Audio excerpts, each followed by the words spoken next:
Assalamualaikum warahmatullahi wabarakatuh.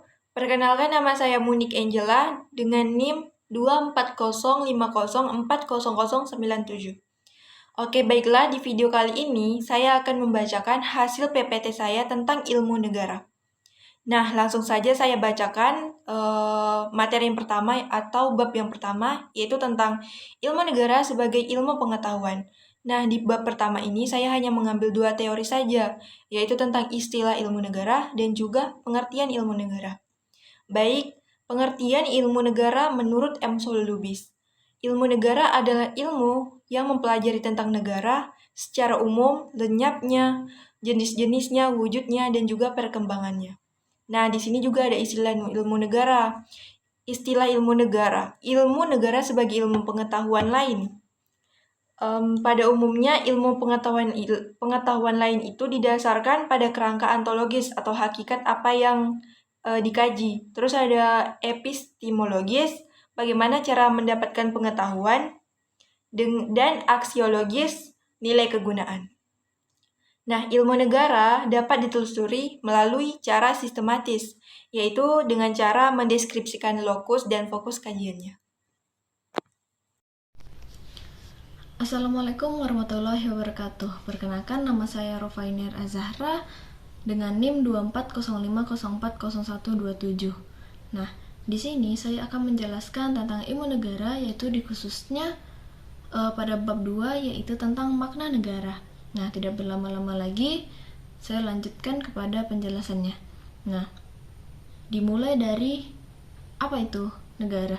Negara itu merupakan entitas yang berfungsi untuk menjamin keadilan dan kesejahteraan masyarakat melalui hukum dan kekuasaan. Dalam pandangan pemikir barat, itu negara berlandaskan hukum. Seperti konsep civitas Dei menurut Agustinus, itu negara memiliki 3 karakteristik, yaitu yang pertama, sifatnya memaksa untuk menegakkan peraturan atau keadilan. Lalu yang kedua, memonopoli untuk menetapkan tujuan bersama. Dan yang ketiga, itu mencakup semua atau cakupan terhadap seluruh rakyat tanpa terkecuali. Sementara itu, dalam perspektif Islam, negara dapat berperan sebagai negara ideologi atau negara hukum yang berlandaskan Al-Quran dan Sunnah serta prinsip musyawarah. Nah, pembagian kekuasaan dalam negara bertujuan untuk mencegah kekuasaan absolut. Nah, melalui apa? Melalui pengaturan fungsi yang pertama, legislatif, yudikatif, dan eksekutif, sebagaimana yang dikemukakan oleh Montesquieu. Nah, lalu adapun tujuan negara menurut Aristoteles. Nah, menurut Aristoteles, itu negara adalah untuk memenuhi kepentingan warga negara. Nah, sementara dalam Islam, negara memiliki fungsi kepentingan warga negara yang menekankan pada keamanan, keadilan, dan kesejahteraan umum. Nah, tujuan negara itu tercantum pada Undang-Undang Dasar 1945, meliputi perlindungan terhadap rakyat, peningkatan kesejahteraan umum, mencerdaskan kehidupan bangsa, dan ikut serta dalam menjaga ketertiban dunia. Baiklah, di sini saya Gladys akan memaparkan materi tentang buku Sri Kurnifa di bab 3 tentang unsur negara, di mana di dalam membangun suatu negara itu terdapat beberapa unsur yang harus dipenuhi supaya negara itu terbentuk dengan baik. Yang pertama itu ada dari teori politik, di mana dalam suatu negara itu harus terdapat penduduknya, di mana penduduk ini adalah orang-orang yang akan berada di dalam negara tersebut. Jika tidak ada penduduk, maka itu belum bisa belum bisa disebut sebagai suatu negara. Nah, penduduk ini ada beberapa macam, yaitu ada penduduk positif di mana warga negara itu memperoleh fasilitas dan jaminan untuk mendapatkan kesejahteraan dari suatu negara. Baru ada negatif, yaitu tidak mencampuri hak asasi rakyatnya. Ada juga yang aktif, dia suatu rakyat atau penduduk itu ikut dalam suatu pemerintahan negara, dan ada yang pasif, yaitu hanya taat pada ketentuan negara. Baru di dalam penduduk itu ada asas-asas di mana dia bisa mendapatkan kewarganegaraannya, di mana ada asas ius sanguinis, di mana di sini penduduk itu mendapatkan kewarganegaraannya itu dari orang tuanya. Dan ada ius soli, di mana suatu penduduk itu atau orang tersebut mendapatkan kewarganegaraannya di mana dia dilahirkan, di negara mana dia dilahirkan. Baru dari teori politik sendiri itu harus ada wilayah dari segi geopolitik. Ya, di mana di sini itu harus ada di dalam suatu negara itu kekayaan alam yang akan dikelola nantinya oleh suatu negara untuk memenuhi kebutuhan hidup rakyatnya. Baru ada pemerintahan yang berdaulat, di mana di dalam suatu negara itu harus ada pemerintah yang bakal memimpin suatu rakyatnya nanti. Nah, di mana kalau tidak ada pemerintahan ini, maka suka-sukanya suatu penduduk aja nanti dalam suatu negara itu, di mana dia akan bertindak sewenang-wenangnya, tidak mengikuti bisa dibilang jalurnya lah, bisa dibilang arahnya yang lebih benar itu seperti apa. Makanya diperlukan pemerintah yang cakep lah, bisa dibilang cakep itu yang baik, yang bisa dibilang mampu untuk memimpin penduduknya supaya bisa taat terhadap negara tersebut atau ketentuan-ketentuan yang ada pada negara tersebut. Baru ada dari teori internasional. Nah, di sini dia sama, harus ada penduduk, rakyat, wilayah, dan juga harus ada pemerintahan yang berdaulat. Tetapi yang membedakannya yaitu kemampuan suatu negara ini mengadakan hubungan dengan negara lain. Nah, di mana negara ini harus juga mengadakan hubungan dengan negara lain supaya negara-negara itu bisa dikenal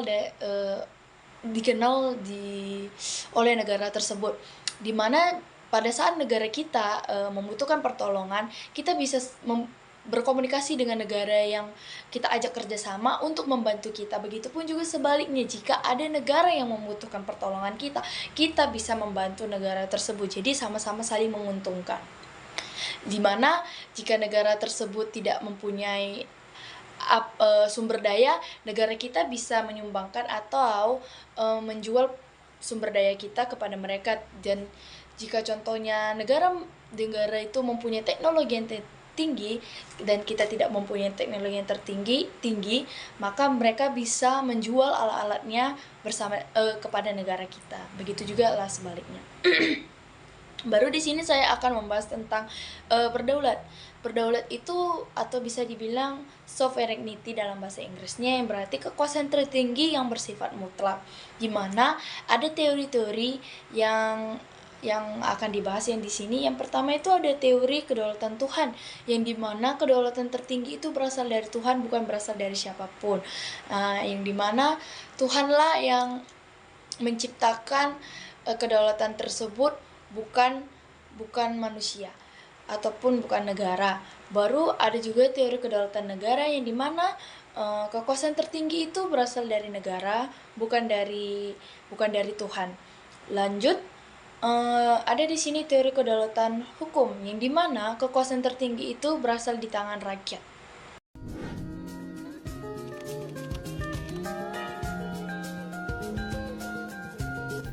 Halo semuanya, perkenalkan aku Kairina Syahla, aku berasal dari kelompok 1 dan aku akan membahas bab 5 tentang tipe-tipe negara. Yang pertama ada tipe negara timur kuno atau purba. Menurut penulis-penulis barat, tipe negara timur kuno adalah triani atau despotis. Sebagai alasan dikemukakan bahwa negara timur kuno diperintahkan oleh raja-raja yang berkuasa mutlak dan sewenang-wenang. Pendapat ini tentunya belum seluruhnya benar, karena ini dilihat dari kacamata barat yang tidak mengenal latar belakang dari struktur masyarakat timur. Yang kedua adalah tipe negara Yunani kuno. Negara Yunani kuno mempunyai tipe sebagai negara kota atau polis yang dilingkari oleh tembok-tembok yang merupakan benteng pertahanan kalau ada serangan musuh dari luar.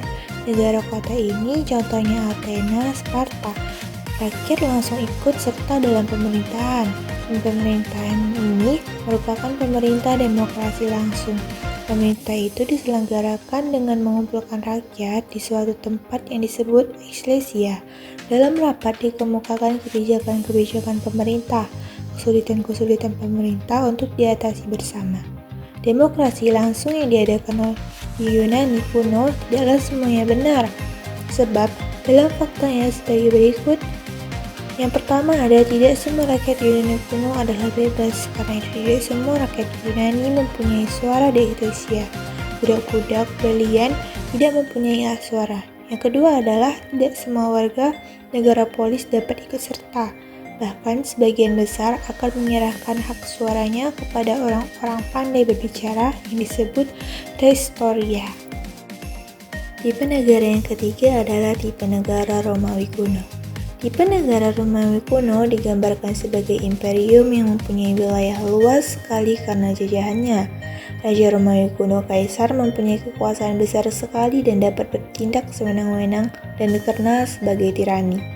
Kedaulatan rakyat yang diterima dari ajaran Yunani dikonstruksikan sebagai paham Caesarium, yaitu suatu paham di mana Kaisar menerima seluruh kekuasaan rakyat berdasarkan kepercayaan rakyat kepadanya. Maka Kaisar menjadi wakil rakyat yang bertindak atas namanya. Yang keempat ada tipe negara abad pertengahan. Negara-negara abad pertengahan sudah merupakan negara country state yang sifatnya mendua. Hal ini disebabkan karena adanya dua macam hak yang menjadi dasar bagi terbentuknya negara, yaitu yang pertama ada hak raja untuk pemerintah yang disebut rex, yang kedua ada hak rakyat yang disebut regum. Tipe negara terakhir adalah tipe negara hukum. Tipe negara hukum dibagi menjadi dua. Yang pertama, ada negara hukum klasik. Konsepsi negara hukum berdasarkan wilayah tradisi hukumnya dapat dibedakan menjadi dua, yaitu konsepsi negara hukum Reichsstaat dan konsepsi negara hukum the rule of law yang telah dapat didorong dari Renaissance dan Aufklärung atau reformasi. Keduanya merupakan produk abad ke-19 dan dipengaruhi oleh paham liberalisme dan individualisme. Konsepsi negara hukum yang demikian sering disebut dengan negara hukum formil atau negara hukum klasik yang oleh Stat mempunyai 4 unsur, yaitu pertama ada perlindungan terhadap hak asasi manusia, yang kedua ada pemisahan atau pembatasan kekuasaan, yang ketiga ada pemerintah berdasarkan peraturan perundang-undangan, yang keempat ada peradilan administrasi negara. Yang kedua, negara hukum modern atau kesejahteraan. Pemikiran-pemikiran baru tentang sistem yang baru, yaitu aliran-aliran yang tidak hanya memandang negara sebagai instrument of power saja, tetapi negara justru dipandang sebagai agency of service. Maka timbullah konsep welfare state atau negara kesejahteraan garis miring kemakmuran. Tipe utama negara hukum kesejahteraan adalah adanya kewajiban pemerintah untuk melaksanakan Rechtsprechung, yakni penyelenggaraan kepentingan umum. Untuk itu, pemerintah diberikan kewenangan untuk melepaskan diri dari bingkai hukum formal yang kaku sehingga dapat melakukan aktivitas. Pemberian kewenangan ini yang kemudian dikenal dengan ajaran Freiheitsmenschens yang secara sederhana dapat dirumuskan sebagai kemerdekaan pemerintah untuk dapat bertindak atas inisiatif sendiri dalam menyelesaikan persoalan-persoalan sosial. Ajaran Freiheitsmenschens dapat pula dirumuskan sebagai kewenangan yang sah bagi pemerintah untuk campur tangan dalam kegiatan sosial guna melaksanakan tugas-tugas mensejahterakan rakyat. Adapun yang menjadi ciri pokok-pokok dari suatu negara welfare state adalah sebagai berikut. A. Pemisah kekuasaan berdasarkan trias politika dipandang tidak prinsipil lagi. Pertimbangan efisien kerja lebih penting daripada pertimbangan dari sudut politis. sehingga peranan dari organ eksekutif lebih penting daripada organ legislatif. B. Peranan negara tidak terbatas pada penjaga keamanan dan ketertiban saja, akan tetapi negara secara aktif berperan dalam penyelenggaraan kepentingan rakyat di bidang-bidang sosial, ekonomi, budaya, sehingga perencanaan planning merupakan alat yang penting dalam welfare state. C. Welfare state merupakan negara hukum material yang mementingkan keadilan sosial dan bukan persamaan formil. D. Hak milik tidak lagi dianggap sebagai suatu hak yang mutlak, akan tetapi dipandang mempunyai fungsi sosial, yang berarti ada batas-batas dalam kebebasan penggunaannya. E. Adanya kecenderungan bahwa peranan hukum politik atau publik semakin penting dan semakin mendesak peranan hukum perdata. Hal ini disebabkan karena semakin luasnya peranan negara dalam kehidupan sosial, ekonomi, dan budaya. Bab 6 yaitu bentuk negara, pemerintahan, dan sistem pemerintahan. Menurut pasal 1 ayat 1 Undang-Undang 1945, negara Indonesia ialah negara kesatuan yang berbentuk republik. Sri Sumantri berpendapat sebaiknya menggunakan perkataan negara kesatuan sebagai bentuk negara dan republik serta monarki sebagai bentuk pemerintahan. Pemakaian bentuk itu ada kalanya dihubungkan dengan pengertian kesatuan dan federasi, sedangkan dalam hal lain, pemakaian itu ditujukan kepada pengertian republik. Untuk mencegah terjadinya salah satu pengertian, maka perlu dibedakan secara tegas penggunaan istilah kata bentuk yang ditujukan kepada pengertian republik, sedangkan istilah susunan ditujukan kepada pengertian kesatuan atau federasi. Macam-macam bentuk negara. Yang pertama ada negara kesatuan. L.J. Van Apeldoorn mengatakan bahwa suatu negara disebut sebagai negara kesatuan apabila kekuasaan hanya dipegang oleh pemerintah pusat. Provinsi-provinsi menerima kekuasaan dari pemerintah pusat. Provinsi-provinsi itu tidak mempunyai hak mandiri.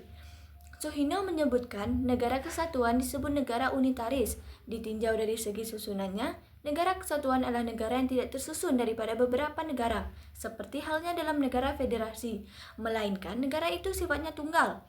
Artinya, tidak ada negara dalam negara. Yang kedua, negara serikat atau federal. Model negara federal berangkat dari suatu asumsi dasar bahwa negara federal dibentuk oleh sejumlah negara bagian atau wilayah yang independen, yang sejak awal memiliki kedaulatan atau semacam kedaulatan pada diri masing-masing negara atau wilayah-wilayah itu, kemudian bersepakat membentuk suatu federal. Negara dan wilayah pendiri federal itu kemudian berganti status menjadi negara bagian atau wilayah administrasi dengan nama tertentu dalam lingkungan federal. Dan yang ketiga, negara konfederasi. Menurut L. Oppenheimer, suatu konfederasi terdiri dari beberapa negara yang berdaulat penuh, yang untuk mempertahankan kemerdekaan inter dan ekster, bersatu atas dasar perjanjian internasional yang diakui dengan menyelenggarakan beberapa alat perlengkapan tersendiri, yang mempunyai kekuasaan tertentu terhadap negara anggota konfederasi, tetapi tidak terhadap warga negara-negara itu. Selanjutnya, bentuk pemerintahan. Bentuk pemerintahan Indonesia dapat kita lihat dalam pasal 1 ayat 1 Undang-Undang NKRI yang berbunyi, negara Indonesia adalah negara kesatuan yang berbentuk republik. Apabila dikaitkan dengan pendapat Sri Sumantri, berarti bentuk negara Indonesia adalah kesatuan dan bentuk pemerintahannya adalah republik. Pemilihan bentuk pemerintahan Indonesia yang berbentuk republik ini adalah melalui proses yang panjang dalam menampung berbagai pemikiran para pendiri negara ini dalam sidang-sidang diadakan oleh BPUPKI. Selanjutnya, sistem pemerintahan.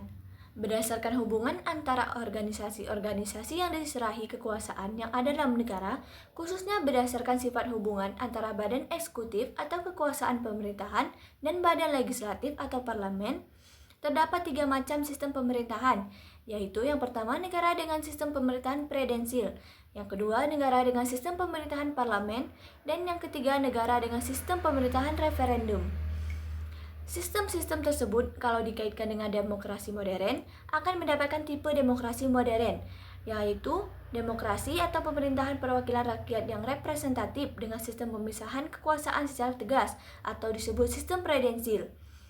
Yang selanjutnya demokrasi atau pemerintahan dengan sistem perwakilan rakyat yang representatif dengan sistem pemisahan kekuasaan. Tetapi antara badan-badan yang diserahi kekuasaan itu, terutama antara badan legislatif dan badan eksekutif, ada hubungan yang bersifat timbal balik, dapat saling mempengaruhi atau disebut sistem parlementer. Dan yang terakhir, demokrasi atau pemerintahan perwakilan rakyat yang representatif dengan sistem pemisahan kekuasaan dan dengan kontrol secara langsung dari rakyat yang disebut sistem referendum atau sistem badan pekerja. Nama saya Stefani Losanti Simanjuntak, NIM 2405040151, Bab 7, Konstitusi. Konstitusi adalah segala ketentuan dan aturan mengenai tata negara atau undang-undang dasar dan sebagainya, atau undang-undang dasar suatu negara. Selanjutnya, tujuan konstitusi. Yang pertama, untuk memberikan pembatasan dan pengawasan terhadap kekuasaan politik. 2. Untuk membebaskan kekuasaan kontrol mutlak para penguasa serta menetapkan bagi para penguasa tersebut batas-batas kekuasaan mereka. Perubahan konstitusi. Menurut Miriam Budiarjo, untuk mengubah konstitusi atau undang-undang dasar dapat dilakukan dengan berbagai macam prosedur, yakni yang pertama, melalui sidang badan legislatif. 2. Referendum atau plebisit untuk meminta persetujuan atas usulan perubahan atau amandemen yang diajukan. 3. Negara-negara bagian dalam negara federal, contohnya Amerika Serikat, 3/4 dari 50 negara bagian harus menyetujuinya. 4. Musyawarah khusus. Selanjutnya ada sejarah perkembangan konstitusi. Konstitusi sebagai suatu kerangka kehidupan politik telah lama dikenal, yaitu sejak bangsa Yunani kuno yang memiliki beberapa kumpulan hukum pada tahun 624 sampai 404 sebelum Masehi.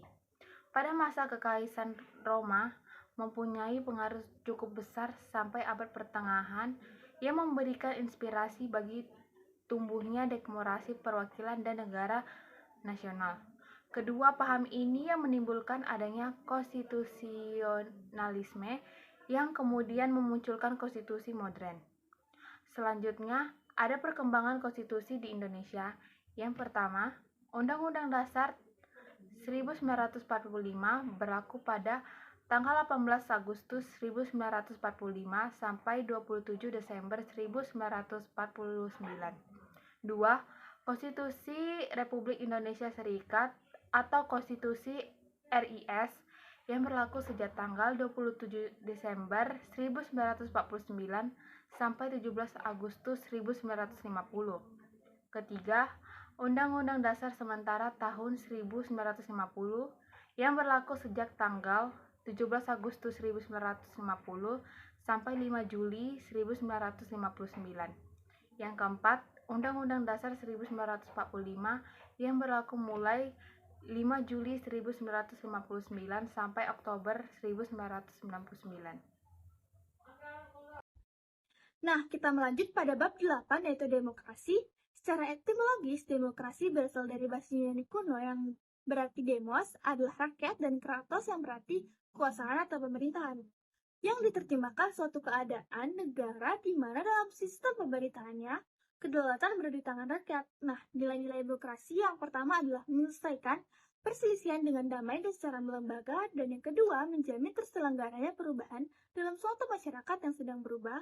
Yang ketiga, menyelenggarakan pergantian pemimpin secara teratur, dan yang keempat, membatasi pemakaian kekerasan secara minimum, dan yang kelima, mengakui serta menganggap wajar adanya keanekaragaman dalam masyarakat yang tercermin dalam keanekaragaman pendapat, serta yang keenam, menjamin tegaknya keadilan. Nah, prinsip-prinsip demokrasi menurut Rosyates mengajukan 6 prinsip. Yang pertama, toleransi terhadap orang lain. Yang kedua, perasaan fair play. Dan yang ketiga, optimis terhadap hak manusia.